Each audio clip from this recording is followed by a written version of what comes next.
The hidden economics of war, who really pays the price? The night the markets reacted, most people were asleep.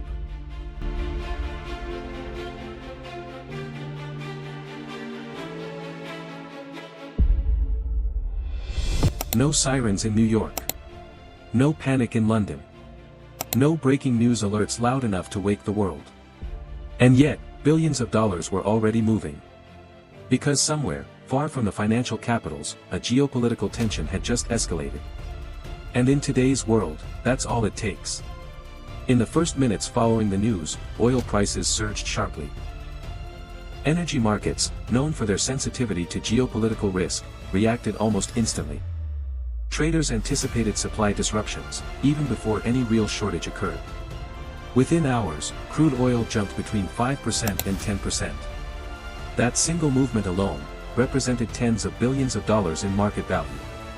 At the same time, defense sector stocks began climbing. Major contractors, companies tied to military production, surveillance systems, and advanced weaponry, saw immediate investor interest. Historically, during periods of geopolitical instability, these stocks tend to outperform the broader market. And once again, the pattern repeated. Meanwhile, global stock markets showed signs of stress. Indexes dipped. Investors pulled money out of high-risk assets. And capital started flowing toward what are known as safe havens. Gold increased. The US dollar strengthened. Government bonds attracted demand. This shift, often called risk-off behavior, is a classic reaction to uncertainty. And it happens, almost automatically. But behind these movements, there's a deeper system at play. War, or even the threat of war, doesn't just create destruction. It creates economic shifts. Redistribution. Acceleration in some sectors, contraction in others. Let's look at the numbers.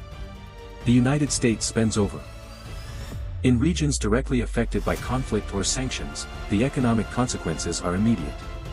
Inflation rises. Currencies weaken. Supply chains break down. Essential goods become more expensive. In some cases, food prices can increase by over 50%. Fuel costs surge. Unemployment rises as businesses struggle to operate. For households, this is not theory. This is daily life. At a global level, the effects ripple outward. Higher oil prices increase transportation costs. That affects manufacturing.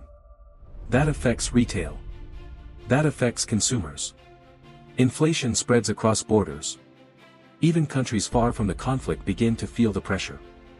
According to economic estimates, a sustained geopolitical crisis can cost the global economy between $5 and $10 billion per week. In prolonged scenarios, the impact on regional GDP can reach 2% to 5%. These are not abstract numbers. They represent slowed growth, reduced investment, and lost opportunities. But here's where the system becomes more complex. Because while value is being destroyed in some areas, it is being created in others. Financial markets don't operate on morality. They operate on expectations. On probabilities. On data. And when uncertainty increases, volatility increases. And where there is volatility, there is profit potential. Traders, hedge funds, and institutional investors position themselves accordingly. They anticipate movements. They react faster than traditional systems. And in many cases, they benefit from instability. This doesn't mean they create conflict. But it does mean they are structured to capitalize on it. At the same time, governments engage in another form of warfare. Economic warfare. Sanctions. Trade restrictions. Financial isolation. These tools are designed to weaken an opponent without direct military engagement.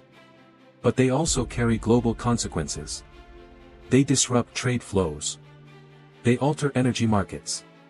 They create shortages. And sometimes, they hurt civilians more than governments. So the question becomes, is war purely a loss? Or is it a transformation? The answer is not simple. Because war operates on multiple layers. Human. Political. Economic.